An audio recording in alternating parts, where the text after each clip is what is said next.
Hi friends, welcome to కొత్తగా చందమామ కథలు. ఈరోజు మనం చిత్రమైన జాతకం అనే కథ చెప్పుకుందాం. పూర్వం కళింగ రాజ్యంలో అనేక గొప్ప నగరాలు ఉండేవి. అందులో దాంతీపురం అనే నగరానికి ప్రభువు కళింగు. అతనికి పెద్ద కళింగు, చిన్న కళింగు అని ఇద్దరు కొడుకులు.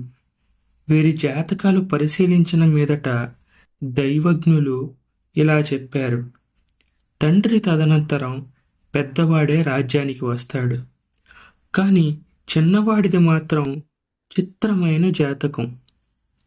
అతని జీవితమంతా సన్యాసి యోగమే, కానీ మహారాజయోగం గల అదృష్టవంతుడు కొడుకుగా పుడతాడు అని చెప్పారు. కొద్ది కాలానికే రాజు కళింగు కాలం చేశాడు. జ్యేష్ఠుడు సింహాసనం అధిష్ఠించాడు. చిన్నవాడికి రాజప్రతినిధి పదవి వచ్చింది. తనకు కలగబోయే కుమారుడు మహారాజు కాబోతాడని జ్యోతిష్కులు చెప్పిన మాట చిన్న కళింగుకు బాగా మనసుకు పట్టింది. ఈ ధీమాతో అతను అన్నకు లొంగి ఉండక స్వతంత్రుడిగా వ్యవహరింపసాగాడు. దీంతో వీరిద్దరి మధ్య గొడవలు ప్రారంభమయ్యాయి.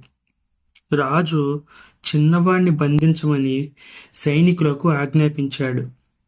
అదే కాలంలో బోధిసత్వుడు అవతరించి కళింగ రాజ్య మంత్రుల్లో ఒకడిగా ఉంటూ వచ్చాడు.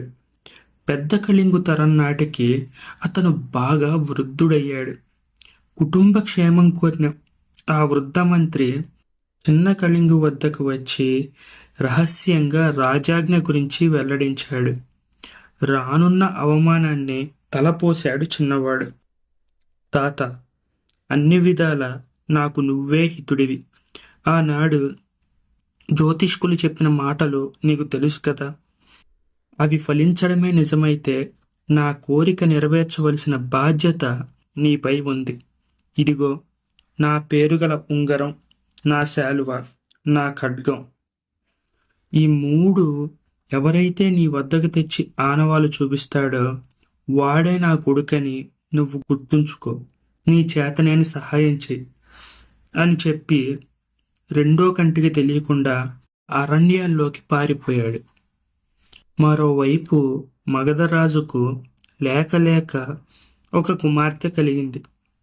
ఈమె జాతకం చూసిన జ్యోతిష్కులు ఇది ఒక చిత్రమైన జాతకం.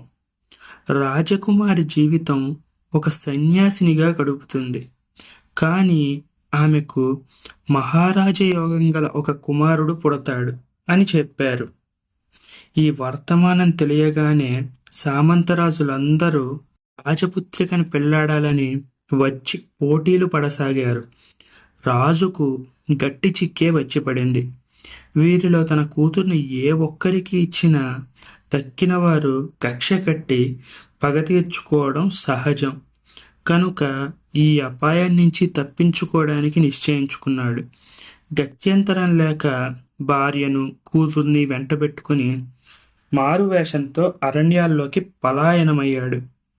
నదీ తీరాన సదుపాయమైన జాగాలో ఒక చిన్న కుటీరం నిర్మించుకొని అందులో ముగ్గురు కాలక్షేపం చేస్తూ వచ్చారు. వీరి కుటీరానికి కొంచెం ఎగువనే కళింగ రాజపుత్రిని కుటీరం ఉంది. ఒక రోజున కుమార్తెను కుటీరంలో వదిలి మగధరాజ దంపతులు కందమూల ఫలాదుల కోసం వెళ్ళారు. వారు వెళ్ళిన సమయంలో రాజపుత్రిక రకరకాల పువ్వులు పోగు చేసి ఒక చక్కని దండను కట్టింది. కుటీరం పక్కనే గంగ ఒడ్డున ఒక గున్న మామిడి చెట్టు ఉంది. మగధ రాజపుత్రిక ఆ చెట్టెక్కి కొమ్మల్లో కూర్చొని తాను కట్టిన పువ్వుల దండను అక్కడ నుంచి నీటిలో పడవేసి ఏం జరుగుతుందా అని వేడిక చూస్తుంది. ఆ పువ్వుల దండ తేలియాడుతూ పోయి స్నానం చేస్తున్న చిన్న కళింగు తలకు తాకింది. గప్పున అతడు దానిని తీసి చూసి, ఎంత చక్కని పూలదండ, ఎన్ని రకాల పువ్వులు, దీనిని ఇంత ఇంపుగా సొంపుగా కూర్చినామే అపురూపమైన అందగత్తె అయి ఉండాలి. ఈ మహారణ్యంలో ఇటువంటి సుందరికి పని ఏమిటో అని ఎన్నో విధాలుగా ఆలోచించాడు. దండకట్టిన సుందరిని వెతికి పట్టాలని అతని మనసు ఉరకలు వేయసాగింది. ఈ సంకల్పంతో కళింగు దీక్ష పట్టిపోతూ ఉండగా ఒక దిక్కు నుంచి వీణుల విందు చేసే తీయని కంఠస్వరం వినిపించింది. అట్టే నిలబడి అటూ ఇటూ చూడగా మామిడి చెట్టు కొమ్మల్లో కూర్చొని పాడుతున్న సుందరి కనిపించింది. రాజపుత్రికను చూసి కళింగు పరవశుడయ్యాడు. ఆమెతో కుశల ప్రశ్నలు ప్రారంభించాడు. చివరికి ఆమెను తన భార్యగా చేసుకోవాలనే ఉద్దేశాన్ని వెల్లడించాడు. అందుకామె, మీరు ఋషి సంతతికి చెందినవారు, మేము క్షత్రియులం అంది. వెంటనే కళింగు, నేను క్షత్రియుణ్ణే అంటూ తన గుట్టుమట్టులన్నీ విప్పి చెప్పాడు. అప్పుడు రాజకుమారి తమ పరిస్థితులు కూడా దాపరికం లేకుండా చెప్పివేసింది. ఇద్దరూ కలిసి తమ తండ్రి వద్దకు వెళ్ళగానే సంగతి సందర్భాలు తెలుసుకొని ఇతడే అమ్మాయికి తగిన వరుడు అని మగధరాజు నిశ్చయించుకున్నాడు.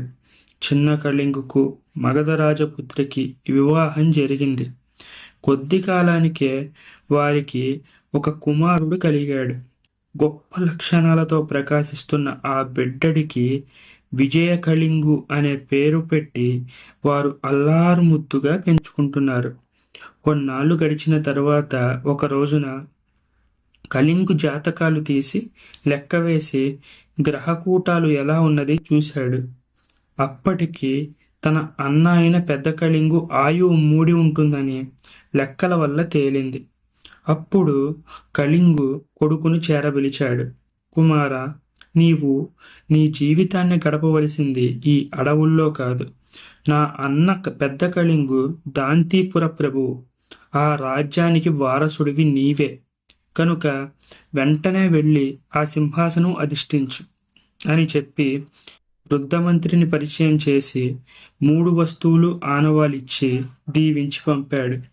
తల్లి తండ్రుల వద్ద, తాత అమ్మమ్మల వద్ద సెలవు తీసుకున్న విజయ కళింగు దాంతీపురం చేరుకొని వృద్ధమంత్రిని దర్శించాడు. నేను ఫలానా అని చెప్పాడు. అప్పటికి చిన్న కళింగు అంచనా ప్రకారం అతని అన్న కాలం చేశాడు. దాంతీపురం అరాచక స్థితిలో ఉంది.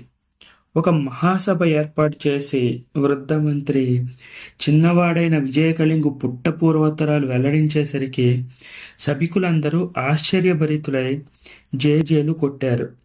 వృద్ధమంత్రి అయిన బోధిసత్వుడి సలహాలు పాటిస్తూ విజయ కళింగు చక్కగా రాజ్యాన్ని పరిపాలించి పెద్దల పేరును నిలబెట్టాడు. ఈ కథ మీకు నచ్చినట్లయితే దీన్ని లైక్ చేయండి, మీ ఫ్రెండ్స్ అందరికీ షేర్ చేయండి. అలాగే మన ఛానల్ని సబ్స్క్రైబ్ చేసుకోవడం మాత్రం అస్సలు మర్చిపోకండి. Thank you friends.